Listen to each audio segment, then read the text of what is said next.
ഐക്യനാടുകൾ ഇന്ന് നേരിടുന്ന ഏറ്റവും വലിയ വെല്ലുവിളികളിൽ ഒന്നാണ് പ്രായമായവരുടെ പരിചരണവും ആരോഗ്യ മേഖലയിലെ ജീവനക്കാരുടെ കുറവും. എന്നാൽ ഈ പ്രതിസന്ധിക്ക് പരിഹാരമാകുന്നത് കുടിയേറ്റക്കാരാണെന്ന സുപ്രധാനമായ ഒരു പഠന റിപ്പോർട്ടാണ് ഇപ്പോൾ പുറത്തു വന്നിരിക്കുന്നത്. ബിസിനസ് സ്റ്റാൻഡേർഡ് റിപ്പോർട്ട് ചെയ്ത ഈ പഠനം Massachusetts institute of technology, Harvard medical school, university of Rochester എന്നിവിടങ്ങളിലെ വിദഗ്ധർ സംയുക്തമായി നടത്തിയ പഠനമാണ്. കുടിയേറ്റം വർദ്ധിക്കുന്നത് എങ്ങനെയാണ് അമേരിക്കയിലെ നഴ്സിംഗ് ഹോമുകളിലെ സേവനം മെച്ചപ്പെടുത്തുന്നതെന്നും രോഗികളുടെ മരണനിരക്ക് കുറയ്ക്കുന്നതെന്നും ഈ പഠനം വ്യക്തമാക്കുന്നുണ്ട്. കഴിഞ്ഞ 2 പതിറ്റാണ്ടുകളിലെ ഡേറ്റ പരിശോധിച്ചാണ് ഗവേഷകർ ഈ നിഗമനത്തിലെത്തിയിരിക്കുന്നത്. ഏകദേശം 13,000 നഴ്സിംഗ് ഹോമുകളിൽ നിന്നുള്ള വിവരങ്ങളും 1.6 കോടി മെഡിക്കെയർ ഗുണഭോക്താക്കളുടെ ആരോഗ്യ വിവരങ്ങളും ഈ പഠനത്തിനായി വിശകലനം ചെയ്തിട്ടുണ്ട്. കുടിയേറ്റ വിരുദ്ധ വികാരങ്ങൾ അമേരിക്കൻ രാഷ്ട്രീയത്തിൽ ശക്തമായി നിലനിൽക്കുമ്പോഴാണ് രാജ്യത്തിന്റെ നട്ടെല്ലായ ആരോഗ്യ മേഖല കുടിയേറ്റക്കാരെ എത്രത്തോളം ആശ്രയിച്ചിരിക്കുന്നു എന്ന പഠനം തെളിയിക്കുന്നത്. ഒരു നഗരപ്രദേശത്ത് കുടിയേറ്റക്കാരുടെ എണ്ണം 10% വർദ്ധിക്കുമ്പോൾ അവിടുത്തെ നഴ്സിംഗ് ഹോമുകളിലെ സേവന സമയത്തിൽ ഗണ്യമായ വർധനവുണ്ടാകുന്നുണ്ട്. പ്രത്യേകിച്ചും രജിസ്റ്റർ ചെയ്ത നഴ്സുമാരുടെ ജോലി സമയം 1.1%, സർട്ടിഫൈഡ് നഴ്സിംഗ് അസിസ്റ്റന്റ്മാരുടെ സമയം 0.7%മാണ് വർദ്ധിക്കുന്നത്. കുടിയേറ്റക്കാരായ ജീവനക്കാർ അധികമായി എത്തുമ്പോൾ നഴ്സിംഗ് ഹോമുകളിലെ പരിചരണത്തിന്റെ ഗുണനിലവാരം ഉയരുന്നു. ഇത് രോഗികൾ ആശുപത്രിയിൽ പ്രവേശിപ്പിക്കപ്പെടുന്നത് കുറയ്ക്കാനും അണുബാധകൾ നിയന്ത്രിക്കാനും സഹായിക്കുന്നു. ഗവേഷകർ കണ്ടെത്തിയ മറ്റൊരു പ്രധാന കാര്യം മരണനിരക്കിലെ കുറവാണ്. കുടിയേറ്റക്കാർ വർദ്ധിക്കുന്നതോടെ പ്രായമായവർക്ക് വീടുകളിൽ തന്നെ മികച്ച പരിചരണം ലഭിക്കാനുള്ള സാധ്യതയും കൂടുന്നു.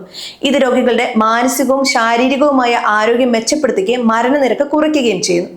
കുടിയേറ്റക്കാർ വരുന്നത് തദ്ദേശീയരായ അമേരിക്കക്കാരുടെ ജോലി നഷ്ടപ്പെടുത്തുന്നില്ല എന്നതാണ് പഠനത്തിലെ മറ്റൊരു പ്രധാന പോയിന്റ്. മറിച്ച് നിലവിലുള്ള ജീവനക്കാർക്ക് ജോലിഭാരം കുറയ്ക്കാനും മികച്ച രീതിയിൽ സേവനം നൽകാനും ഇത് സഹായിക്കുന്നു. അമേരിക്കയിലെ ജനസംഖ്യയിൽ പ്രായമായവരുടെ എണ്ണം അതിവേഗം വർദ്ധിച്ചുകൊണ്ടിരിക്കുകയാണ്. ബൂമർ തലമുറ വാർദ്ധക്യത്തിലേക്ക് കടക്കുന്നതോടെ നഴ്സിംഗ് ഹോമുകളുടെയും ഹോം കെയർ സേവനങ്ങളുടെയും ആവശ്യം കുതിച്ചുയരുകയാണ്. പഠന റിപ്പോർട്ടുകൾ പ്രകാരം 2034 ആകുമ്പോഴേക്കും അമേരിക്കയിൽ 97 ലക്ഷത്തിലധികം ഡയറക്ട് ഹെയർ തസ്തികകൾ ഒഴിവുവരും. ഈ വിടവ് നികത്താൻ തദ്ദേശീയരായ തൊഴിലാളികൾ മാത്രം മതിയാകില്ല. കോവിഡ് മഹാമാരിക്ക് ശേഷം അമേരിക്കൻ ആരോഗ്യ മേഖല വലിയൊരു തൊഴിലാളി ക്ഷാമവും നേരിടുന്നുണ്ട്. കുറഞ്ഞ വേതനവും കഠിനമായ ജോലിഭാരവും കാരണം പല അമേരിക്കക്കാരും ഈ മേഖലയിൽ നിന്ന് മാറി നിൽക്കുകയാണ്. ഇവിടെയാണ് കുടിയേറ്റക്കാർ വലിയൊരു ആശ്വാസമാകുന്നത്. അമേരിക്കയിലെ ആരോഗ്യ മേഖലയിലെ കുടിയേറ്റക്കാരുടെ സാന്നിധ്യം എത്രത്തോളം ഉണ്ടെന്ന കണക്കുകൾ നമുക്കൊന്ന് പരിശോധിക്കാം. അമേരിക്കയിലെ ഡോക്ടർമാരിൽ 26%-ലധികം പേരും കുടിയേറ്റക്കാരാണ്. ഹോം ഹെൽത്ത് എയ്ഡ്മാരുടെ കാര്യത്തിൽ ഇത് ഏകദേശം 40%. ന്യൂയോർക്ക് പോലുള്ള നഗരങ്ങളിൽ 74% ഹോം ഹെൽത്ത് എയ്ഡ്മാരും വിദേശങ്ങളിൽ നിന്ന് എത്തിയവരാണ്. നിലവിൽ 13 ലക്ഷത്തിലധികം കുടിയേറ്റക്കാർ അമേരിക്കയിലെ ഡയറക്ട് കെയർ മേഖലയിൽ പ്രവർത്തിക്കുന്നുണ്ട്.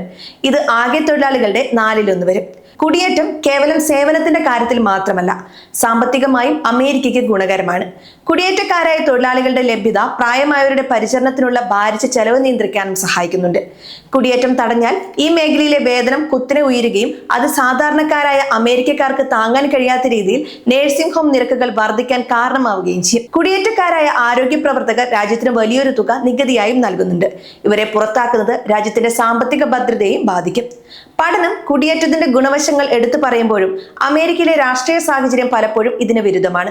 നിലവിലെ രാഷ്ട്രീയ ചർച്ചകളിൽ പ്രധാനപ്പെട്ട ഒന്നാണ് അനധികൃത കുടിയേറ്റക്കാരെ കൂട്ടത്തോടെ പുറത്താക്കുക എന്നത്. എന്നാൽ ഇത് നടപ്പിലാക്കിയാൽ ഡയറക്ട് കെയർ മേഖലയിൽ മാത്രം 4 ലക്ഷത്തോളം തൊഴിലവസരങ്ങൾ നഷ്ടപ്പെടുമെന്നാണ് വിദഗ്ധർ മുന്നറിയിപ്പ് നൽകുന്നത്. ഇത് പ്രായമായ ലക്ഷക്കണക്കിന് അമേരിക്കക്കാരുടെ ജീവിതവും അപകടത്തിലാക്കും. വിദേശ നഴ്സുമാരെയും ഡോക്ടർമാരെയും അമേരിക്കയിലേക്ക് കൊണ്ടുവരുന്നതിനുള്ള വിസ നടപടികൾ വളരെ സങ്കീർണമാണ്. ഒരു നഴ്സിന് അമേരിക്കയിൽ ജോലിയിൽ പ്രവേശിക്കാൻ വർഷങ്ങളോളം കാത്തിരിക്കേണ്ടി വരുന്നു. ഈ കാലതാമസം ആരോഗ്യ മേഖലയിലെ പ്രതിസന്ധി വർദ്ധിപ്പിക്കുന്നുണ്ട്. ഗവേഷണത്തിന് നേതൃത്വം നൽകിയ പ്രൊഫസർ ജോനാഥ് ഗ്രൂബർ പറയുന്നത് കുടിയേറ്റം എന്നത് കേവലം ഒരു അതിർത്തി പ്രശ്നമല്ല, മറിച്ചത് രാജ്യത്തിന്റെ ആരോഗ്യ സംരക്ഷണവുമായി നേരിട്ട് ബന്ധപ്പെട്ട ഒന്നാണെന്നാണ്. ആരോഗ്യ മേഖലയിലെ തൊഴിലാളികളുടെ കുറവ് പരിഹരിക്കാൻ ലക്ഷ്യമിട്ടുള്ള പ്രത്യേക കുടിയേറ്റ പദ്ധതികളും ആവിഷ്കരിക്കണമെന്നും അദ്ദേഹം ആവശ്യപ്പെടുന്നുണ്ട്. വിദേശ രാജ്യങ്ങളിൽ നിന്ന് ഡിഗ്രിയുമായി വരുന്ന പല ആരോഗ്യ പ്രവർത്തകരും അമേരിക്കയിൽ താഴ്ന്ന ജോലികൾ ചെയ്യാൻ നിർബന്ധിതരാകുന്നുണ്ട്. ഇവരുടെ യോഗ്യതകൾ വേഗത്തിൽ പരിശോധിക്കാനും അവർക്ക് ഉയർന്ന തസ്തികകളിൽ ജോലി നൽകാനുമുള്ള സംവിധാനങ്ങളും ഒരുക്കണം. അമേരിക്കയിലെ ആരോഗ്യ മേഖലയും കുടിയേറ്റവും തമ്മിലുള്ള അഭേദ്യമായ ബന്ധമാണ് ഈ പുതിയ പഠനം കൊണ്ട് പുറത്തു വന്നിരിക്കുന്നത്. കുടിയേറ്റം കുറയുന്നത് അമേരിക്കൻ നഗരങ്ങളിലെ ആരോഗ്യ സേവനങ്ങളുടെ ഗുണനിലവാരം കുറയ്ക്കുമെന്നും അത് രാജ്യത്തെ പ്രായമായ ജനതയുടെ ജീവിതത്തെ പ്രതികൂലമായി ബാധിക്കുമെന്ന് റിപ്പോർട്ട് മുന്നറിയിപ്പ് നൽകുന്നു. നഴ്സിംഗ് ഹോമുകളിലെ സ്റ്റാഫിംഗ് വർദ്ധിപ്പിക്കുന്നതിലൂടെ രോഗികളുടെ മരണനിരക്ക് കുറയ്ക്കാനും മെച്ചപ്പെട്ട പരിചരണം ഉറപ്പാക്കാനും കുടിയേറ്റക്കാർക്ക് കഴിയുന്നു എന്നത് തർക്കമില്ലാത്ത വസ്തുതയാണ്. അമേരിക്കൻ ഭാവി എന്നത് കുടിയേറ്റക്കാരുടെ കൂടി കഠിനാധ്വാനത്താൽ കെട്ടിപ്പടുക്കപ്പെട്ടതാണ്. അത് നിലനിർത്താൻ ആരോഗ്യ മേഖലയിലെ കുടിയേറ്റ നയങ്ങളിൽ പ്രായോഗികമായ മാറ്റങ്ങൾ അനിവാര്യമാണ്.